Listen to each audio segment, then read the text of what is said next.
You know, when I was growing up watching my favorite guitar players, I was always amazed by two things. How they were able to navigate life without ever having health insurance, and also how they were so smooth up and down the neck. So today I want to share with you one of my most smooth sounding things, even smoother than the way that I speak. And it sounds like this.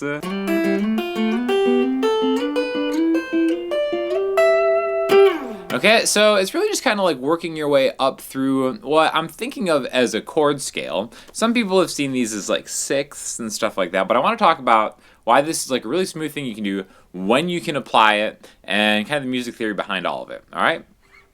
So basically what we're going to do is we're going to track the D and the B strings right here, okay? So now I'm on the 5th fret of the D string with my middle finger and the 5th fret of the B string with my ring finger, okay? It's important to use these fingers to do this. Now later on we can branch off to kind of doing things more contextually, but I want you to start doing it this way because when we get to the next spot, it's going to be the same thing with one variation. So it's all going to start off with this slide right here. So you'll notice that my middle finger is going 2 frets higher from 5 to 7, okay? And then I'm actually just lifting my ring finger up and making room for my pointer finger to grab the 6th fret on the B string. So I'm essentially playing two shapes, all right? So shape 1 right here is just in line. Shape 2, you can slide to the next one, but then again, now they're kind of just offset by 1 fret, okay? So, and the cool thing is when you start leading with the D string slide like that, that gives you time to lift your ring finger up, okay? So I want you to start thinking about these as two chords, and how you think of these chords is actually kind of up to you. But first of all, I'm going to say that this is going to be a representative of a C major chord.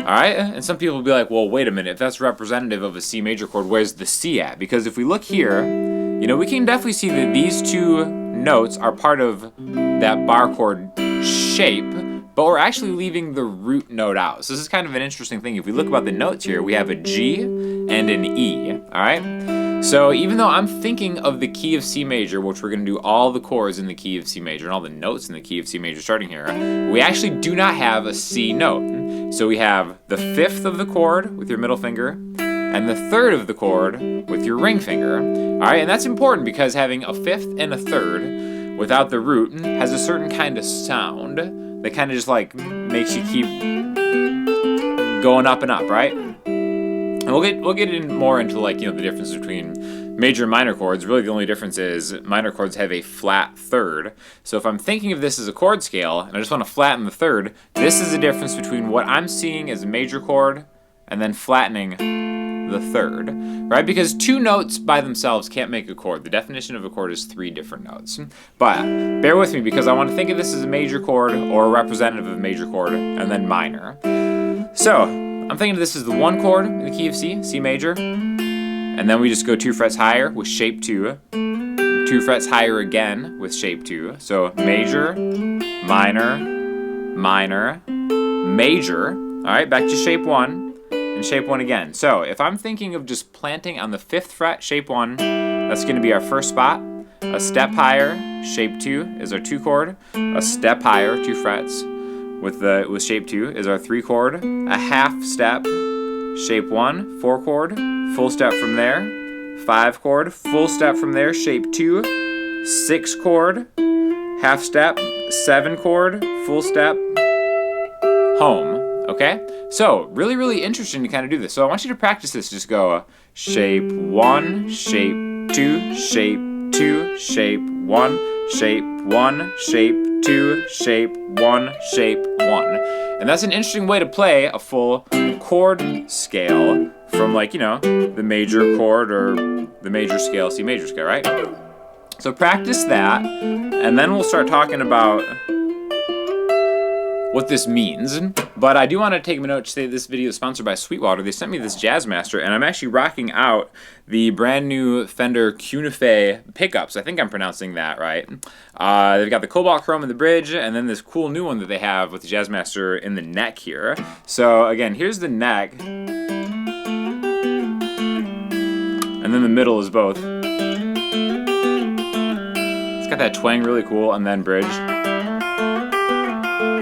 So it's really an impressive variety of tones that you get. I'm also going to link you to the video that I did with my buddy Brian where we actually replaced these because these are not the stock pickups that come with the American Performer. We took the Yosemites out and put them in here, so definitely check that out and let me know which ones you think sound better. But thank you to Sweetwater for sponsoring the video. There's an affiliate link for both the guitar and or the pickups in the description. So let's put it on the middle pickup for the rest of this, right? At least for the next part. Now, just as we can kind of go from the 1 chord to the 2 chord to the 3 chord, 4, 5, 6, 7, 1 again, we can kind of think of chord progressions, all right? So I just want to go from the 1 to the 2 real quick. So we've got what I'm thinking of as C major, and what's the second chord in the key of C? What comes right after C? D, and it's minor, right? Flat 3. So C major, D minor, C major. Alright, but if we look at these notes, and this is what's really interesting about using this as an exercise, I have a G, like I said before, and an E. There's no C. Well, there's another chord in this key that is a triad that has a G and an E in it, and that's an E minor. Okay, so now it's really just kind of how you perceive what is this here, right? Because it's just 2 notes. Think of it as a power chord. So if I'm thinking of this as the first one to a D minor back to C, let's take the same 2 notes for the 2 chord, right? So we have a G and an E. What do we have here? We have an F, right? And an A. So I'm thinking of this as, you know, D minor is a D, F, and A. So again, that's a minor chord without the root note. Or I could also have the root note in the third of an F major chord. F major is F, A, and C. So is this right here a D minor? Even though shape-wise, I feel like it lines up with what I'm familiar with. Or is this an F major? Because I have the root in there. So that's why it's a really cool thing to do, because you can kind of take this one little exercise and move around and then have different interpretations of how you harmonize these 2 notes. So if I start doing something like, and I want to maybe have a chord representation of that, I can go like C to D minor to C, or E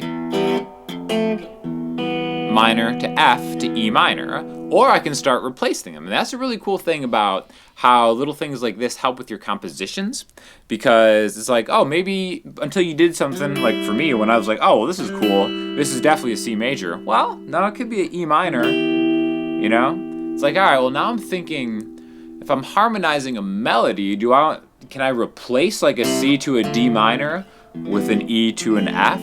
And that's why, you know, maybe if you have a chord progression that's like, you know, C, D minor, A minor, to G, maybe the next time around I can go E minor to F, A minor. And it's like, oh, cool. So I don't have to be stuck in the same thing. I can use this, you know, the other 2 notes in that major triad, C, E, and G, and then replace that or substitute like an E minor in C's position. And it gives a different feel to the progression, but it doesn't totally throw the whole thing. It's not so out of whack because it is based in some kind of music theory, right? I do want to say that the middle position on both of these is like the rhythm position for me. I think it's just so, I just love the sound of a Jazzmaster, right? So again, I'm just going like C, D minor, C. Now, I do want to talk about how we can think of these same shapes, but then just kind of rearrange what we're thinking of as the root note, okay? So, you know, you can take this all the way up past the octave, but I always like kind of coming at things like from here. So if I'm going backwards, I can go from 3 to 3 and then slide into it. Because I think the cool thing about this sound is how you do that sliding thing, right? So if you think of right before what we were thinking of as root position, that 7 chord, you'd just be 5 and 5 to 3 and 3. And again, if you want to put a chord on this would be B minor 7 flat 5, which from a full chord scale, a 7th chord scale, that's where that comes from.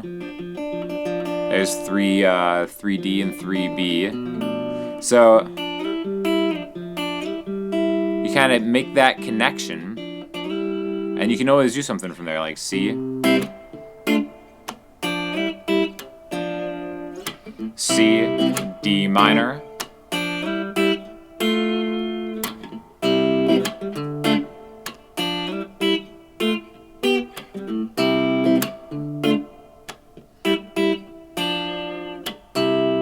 and see how this is kind of cool to like throw them in between things. But let's talk about the notes here, and then keep backing up, right? So if we have the 1 chord to the 7 chord to the 6 chord, remember this is what we ended up doing past the octave. And if you look at these two notes, just 2G and 1B, it's like, where have we seen this shape before? You may have two answers. You'd be like, oh, well, just put your ring finger in between them, and then you have an A minor. Or put your ring finger on the 3rd fret of the E string, and now we have a C major.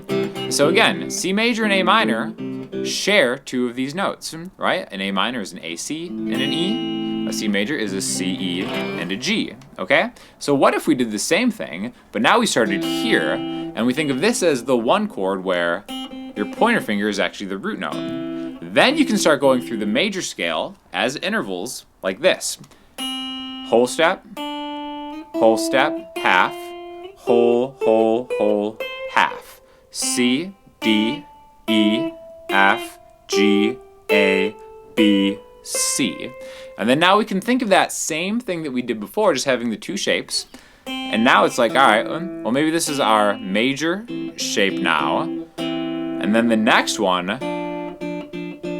is our minor shape, right? This is almost like it's the same thing, but we're just thinking conceptually now. Instead of thinking of the 3rd and the 5th, we're thinking of the 1st, right? And again, that might be kind of confusing to think about, but I do think it's an important note to be like, oh, well, you know, if this is my root note, I have, you know, a C, but what else can I harmonize with that? Am I thinking of A minor here? Or am I thinking of C major? You know, so now we can go 1, 2, 3, 4, 5, 6, 7, and then 8, okay? Which is the same thing, really, as going here, 1, 2, 3, 4, 5, 6, 7, 8, but now you have just a lot, you know, just different ways of thinking about it. And I think that was really important for my playing, because then I can start combining it with different things. Like, I think guitar is such an instrument of shapes that the more ways that you can kind of come up with to connect these shapes, the better. So, you know, I really like playing stuff like a 6 to a 1. In my style, I guess, would be like an A minor 11, my all-time favorite minor chord. So middle finger on the A, on the E string 5th fret. I'm skipping the A string. I'm getting 5 and 5 with my ring finger, my pinky, and then that 11th, right there, 3rd fret pointer finger. And then that can kind of really go from here to C major, 3, 5, 5, 5, right? And then it's like, all right, maybe I want to just branch off from this kind of sound into some of these, you know, cool little 2-note things, right? So I've got A minor,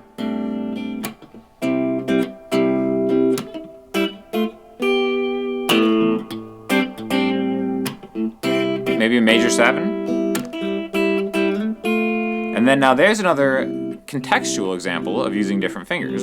This is one of my all-time favorite chords, C major 7, 3A, 5D, 4G, 5B. And this is an example of where now my ring finger and my pinky are in line in a contextual moment in this key, right?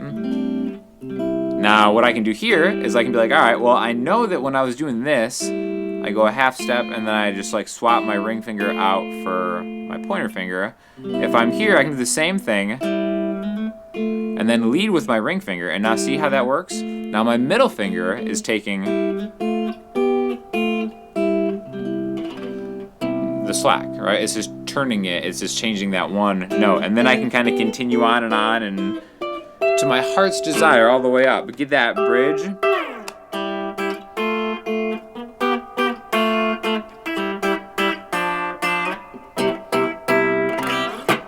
So again, really cool sounds that you can get with this pickup set, and just like a great way to explore thinking of these. And again, it always sounds good when you start with the D string one, and then get yourself into that slide, and then the next one.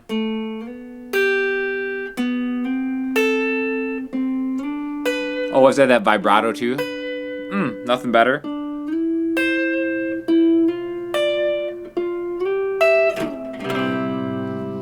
So again, it's just a really cool, slick trick that you can go all the way, through the fretboard. And then maybe the next thing you do from there is think about doing it on different strings. Knowing full scales through 2 strings at a time instead of just 1 is very important. One thing that you've probably seen before is something like maybe like this. Let's take a G major version of the same thing, right? There's a G major bar chord.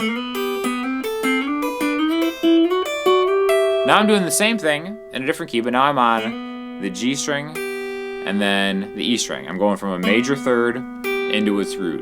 Inverted 6 is like another name for this. It doesn't really matter the name of it. It's just thinking of like there's a major chord, minor, major. Let me know if you want to see me do a video just focusing on these 2 strings. Would love to get some feedback on that. But I do think that it's like just one of the coolest sounds in guitar when you can kind of do those cool slidey things.